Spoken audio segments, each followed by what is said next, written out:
He was trained in the art of killing, but his real power was knowing when not to release. They taught him how to hold a sword and how to hold himself.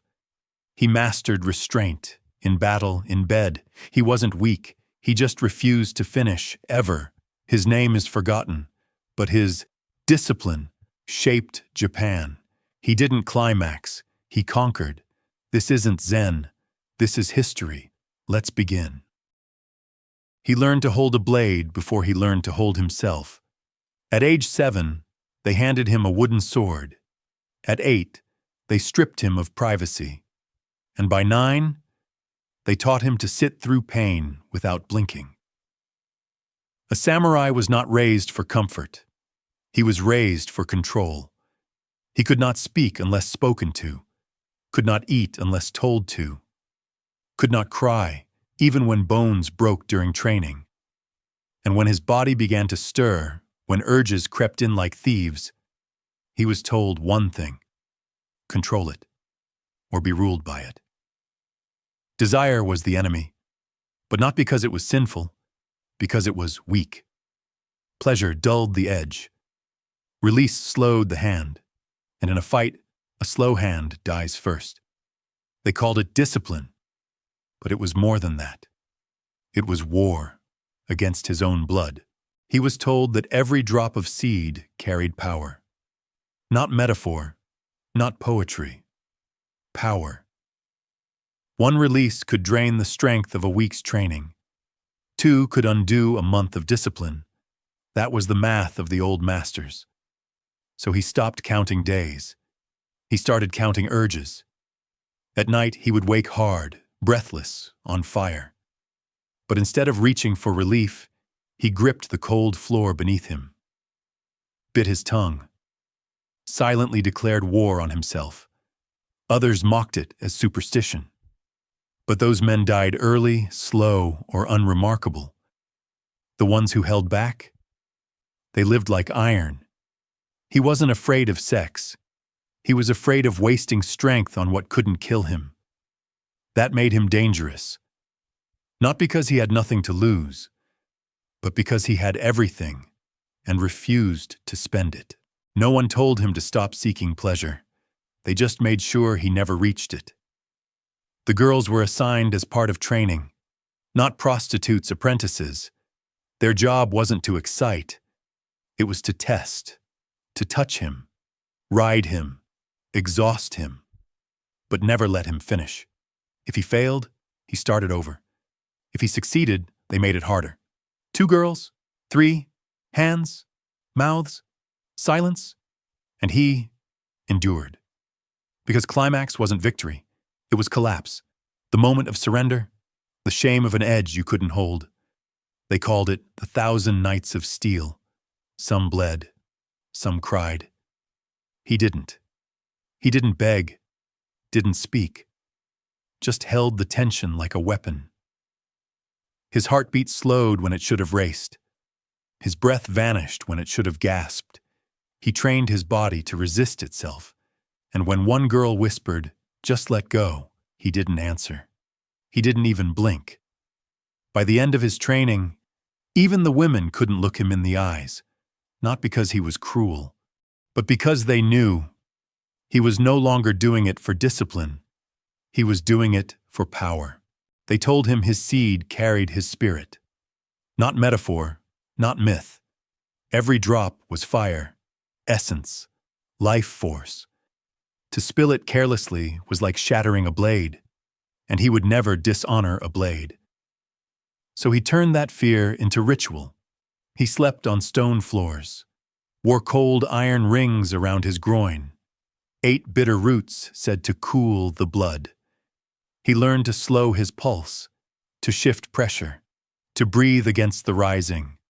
And when temptation came, violent, throbbing, screaming, he treated it like a duel, silent, precise, merciless. Sometimes he lost, and when he did, he punished himself. Push-ups until blackout, kneeling in ice, the taste of ash on his tongue, not because he hated himself, but because he believed in the law. The man who controls his climax controls his fate. It wasn't abstinence, it was warfare. And the battlefield was between his hips. He wasn't the only one. In the deeper halls of training, there were older men, quiet, distant, impossibly still. They had taken the discipline further. They didn't just resist women, they rejected them. They trained only with boys, not for lust, for control. The boys were pliable, clean, unthreatening. Their presence allowed the masters to train without danger of entanglement. No jealousy, no softness, no risk of falling into love, but that was the surface. Beneath it, the lines blurred. Some masters demanded complete submission, not just in posture but in breath, in rhythm, in eye contact. The boys became mirrors, vessels, tests. To teach control, the masters had to test theirs, over and over, every night. And if a boy cried, it was seen as weakness. Not his, the master's, because it meant the technique lacked grace. They called it the art of discipline through reflection. But everyone knew what it really was. Power, without witnesses, without climax, without guilt. Just one man, holding the world in, and the other, holding it back. He was 17 when his body became a blade, not a metaphor. His spine straightened like forged steel, his breath timed like strikes, his gaze sharp, narrow, unreadable. The dojo whispered of him like a ghost story, because he didn't just win duels, he disarmed without drawing, silenced men without touching. He had learned to channel everything inward, lust, rage, hunger, joy, every emotion caged, compressed, weaponized, and it showed. When he walked past others, they flinched. When he spoke, they froze. When he stood still, even insects avoided him. He had become tension incarnate, and in battle he never wasted motion, never shouted, never bled. He moved like someone who'd spent years not finishing. And that's what terrified them. Because anyone can swing a sword, but only one who's mastered himself can choose not to. He didn't crave death. He didn't crave life. He craved control. And every duel he won wasn't proof of strength. It was proof that he had never lost to himself. They said he could command without words, because he had mastered the one thing no general ever truly could, himself. In the barracks, others groaned in sleep, spilled in silence, chased phantoms under the sheets. He didn't. Not once. They watched him, whispered about him, tried to tempt him with women, wine, flattery. Nothing moved him. And that made him their leader. Not officially, not by rank, but in the moments before battle when mouths dried and hands trembled, he stood still, and they followed. Because the man who holds back when no one's watching is the man you follow when everyone's screaming. He trained them the same way he trained himself. No comfort, no release, no compromise. He taught them how to crave restraint, how to weaponize denial, and slowly his control spread. Not through speeches, but through presence, until entire squadrons fought like him, silent, precise, unsparing. He didn't need loyalty, he created reflection, and the army obeyed, not out of fear, but because in his stillness they saw what they lacked. They sent him to the courtesan district as a test, not to indulge, to endure. The women there were trained not just in pleasure, but in precision. They didn't giggle. They performed. They moved with calculation, breathed with rhythm, knew exactly when to touch and when to pause. They had broken lords, bankrupted merchants, unraveled monks, but not him. He entered like stone, left like steel. One of them called him a ghost with a pulse. Another said he made her feel naked in the soul, not the body. He didn't flirt. He didn't leer. He simply watched, quiet, unreadable, unfazed. And that terrified them. Because desire is easy to provoke. But denial, real denial, that's sacred. He wasn't there to judge them. He was there to test himself. And when he passed, the elders smiled. Women, they said, were the simple test. The real trial would come from someone who looked like him. Same strength, same silence, same need, but doubled back, like a blade aimed inward. It began without words. No challenge, no orders, no rules. Just two men left in a room, stripped of weapons, stripped of titles. They had trained side by side for years, breath to breath, bruise to bruise. And now, flesh to flesh. Not to seduce, to survive. This wasn't lust. It was a duel. One moved forward, the other held. One pushed harder, the other slowed time. Hands met skin, skin met silence. No climax, no collapse. Every moan swallowed, every shiver suppressed. They circled, clenched, broke, returned. Again, again, again. Hours passed. Not one drop spilled. Outside, no one spoke. Inside, only breath. When it ended, neither man stood, neither bowed, neither blinked. They simply lay there, staring, shaking, alive. It wasn't about dominance. It was about endurance. The ability to feel everything and finish nothing.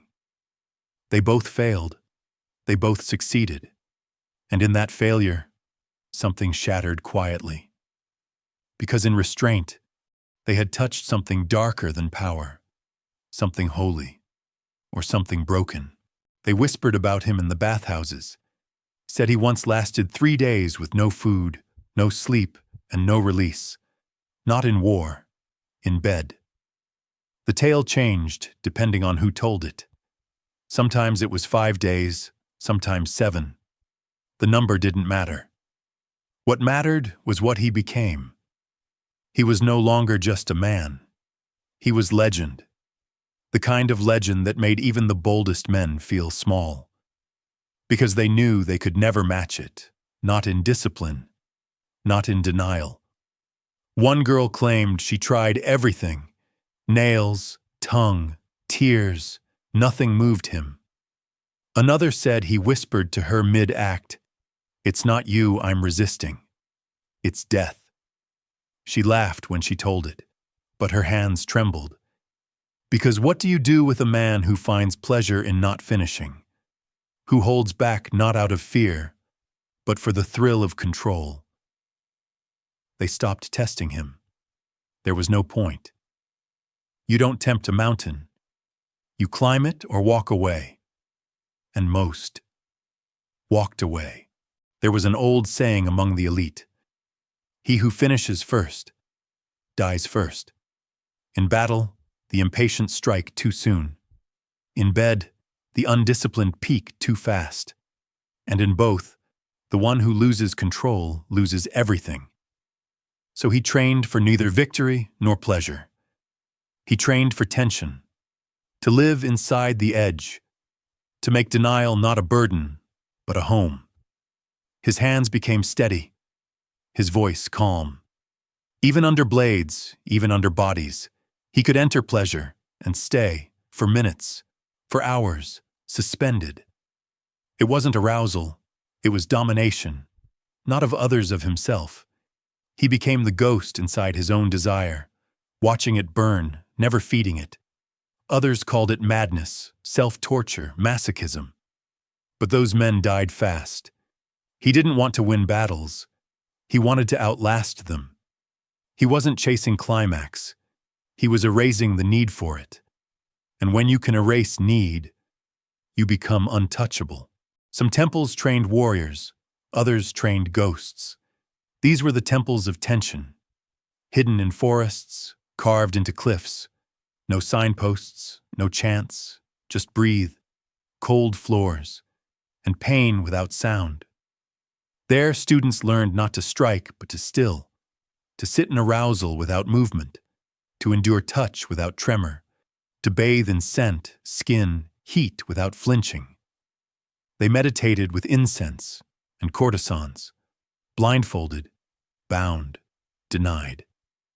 Every night they were led into temptation, and every morning, judged by how dry the sheets remained. Some left in shame, others in silence. A few stayed.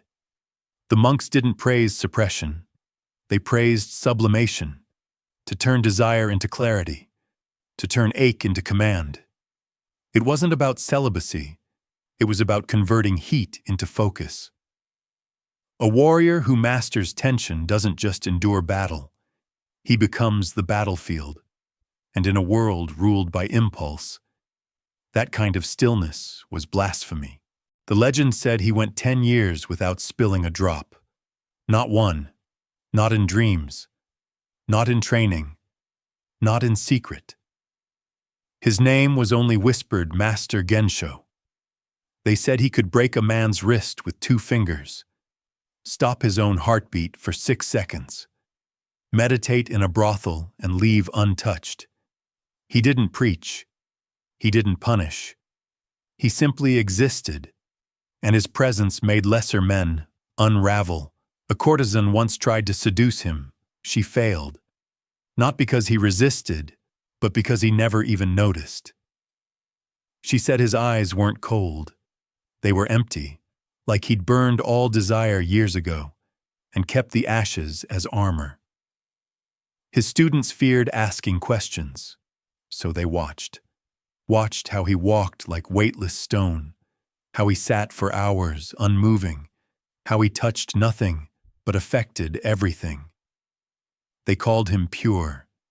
He called himself unfinished, because to finish was to fall, and he had no interest in falling, only in holding, until the world blinked first. Pleasure was for peasants. That was the phrase carved above the northern gate of the mountain dojo. Not a warning, a creed, because peasants needed reward, soldiers needed comfort. Even monks clung to visions of heaven. But warriors, true warriors, needed nothing. They trained to cut through hunger, through sleep, through lust, through love. They didn't just abstain, they despised indulgence. To feel was to waver, to enjoy was to decay. One master beat a student for moaning during massage. Another exiled a fighter for weeping during climax. Not because it was shameful, because it was soft. The body wasn't sacred. It was a weapon, and a weapon wasn't supposed to feel good. He carved that belief into himself.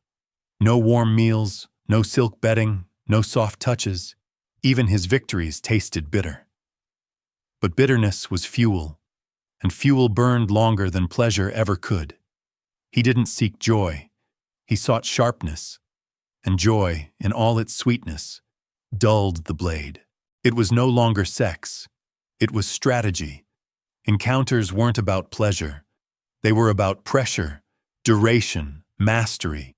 He entered bodies the way others entered battle, calm, calculated, cruel. No sounds, no rush, no release. Partners tried to match him. Most failed. Some cried. Some shook. Some begged. He didn't stop. Because ending was mercy, and mercy dulled the edge. They called it the iron ritual. A session could last hours, days even. No talking, no finishing, just 2 bodies locked in a war of restraint. He'd press close, hold still, withdraw, repeat, again, again, again, not to tease, to train. His heart rate never changed. His breath stayed even. And when it was over, if it ended at all, he'd leave without a word. No shame, no pride, just tension, preserved, honed, worshipped. Because for him, sex wasn't a sin. It was a forge. And he came out sharper every time. It wasn't supposed to happen. Not to him. But one night, he met a boy who didn't yield, didn't beg, didn't break, didn't blink. He mirrored everything: the breath, the pace, the silence, and for the first time, something cracked. Not in his body, in his mind. This wasn't dominance, this wasn't training, this was reflection. He saw himself, younger, hungrier, unafraid. They moved like shadows, matched, perfect. No climax, no collapse. Until, in one moment, bare skin to skin, he hesitated, and the boy smiled. Just slightly, it ruined him. Because that smile wasn't victory, it was invitation. He ended the session, dressed in silence, left before dawn, but he never recovered. He'd survived torture, cold, war, years of denial. But not that smile, because it wasn't lust, it was understanding. Someone else had walked the same edge and enjoyed the view. And suddenly he wasn't unique. He was replaceable. And for a man built on restraint, nothing was more terrifying than being seen. It happened when no one was watching. No opponent, no partner, no test. Just him. Alone. Awake. Aware. He felt it rise slow, hot, dangerous, like steam beneath stone. He tried the rituals, the breathwork, the mantras. Nothing worked, because it wasn't his body betraying him this time. It was memory. That smile. That reflection. That split second when he'd wanted to be seen. Wanted to be touched, not to dominate, but to be known. And just like that, he spilled. Not with hands, but with thought. And it wrecked him. He didn't scream, didn't shake, didn't move, but inside something collapsed. 10 years of control, broken by a moment of wanting, not sex, not climax, just connection. He washed his face 12 times, scraped his tongue with salt, slept on stone, didn't speak for 3 days. But it was too late. He hadn't finished. But he'd faltered. And for a man like him, that was worse. He left the dojo in silence. No farewell, no ceremony. Just a folded robe and an empty room. Some said he'd gone to meditate in the mountains. Others claimed he'd taken a vow of stillness. But the truth was quieter. He moved to a small house outside the village, tended a garden, cooked his own rice, and every night he lay on his back, awake, unarmed, undistracted, not from duty, from absence. The discipline was still there, the rituals, the restraint, but the purpose had rotted. Without the edge, there was no tension. Without tension, no control. Without control, no meaning, and no one visited. His students moved on. His name faded. His legend dulled. He had become the very thing he once pitied. A master with no mirror. A sword with no war. Sometimes in sleep his hands would clench. Not in lust, in habit. The body remembers. Even when the world forgets. He no longer desired. Not out of strength, out of erosion. The fire was gone. Not suppressed, spent. His body still moved like it used to. Rose at dawn, stretched in silence, ate in moderation. But the engine behind it had stalled. He didn't flinch at temptation. But not because he'd mastered it, because it no longer arrived. The scent of skin, the weight of eyes, the echo of breath, none of it reached him. Discipline without desire was just routine, like sharpening a sword that would never be drawn. Villagers greeted him with reverence, bowed low, spoke in hushed tones, but no one touched him. Not out of fear, out of vacancy. He had become untouchable not by command, but by decay, and he knew it. In quiet moments he wondered what was worse, to be ruled by desire, or to forget it ever existed. Because one is weakness, the other is absence, and absence cannot be conquered. He died the way he lived, quiet, alone, unfinished. No wife, no children, No heirs, just a straw mat, a cup of cold tea, and a spine still straight in death. They buried him without ceremony. No temple claimed him, no monument marked his name, but the story lingered, passed between warriors, whispered in dojos, echoed in the eyes of men who trained not to win, but to hold. They spoke of him without reverence, without pity, only fear. Because his life posed a question no one wanted to answer. What happens when control becomes identity? When denial becomes belief? When you spend so long refusing to finish that you forget what finishing is? His legacy wasn't power. It wasn't discipline. It was tension. Endless, unresolved, sacred. A legacy that couldn't climax, only continue. In silence, in others, in you.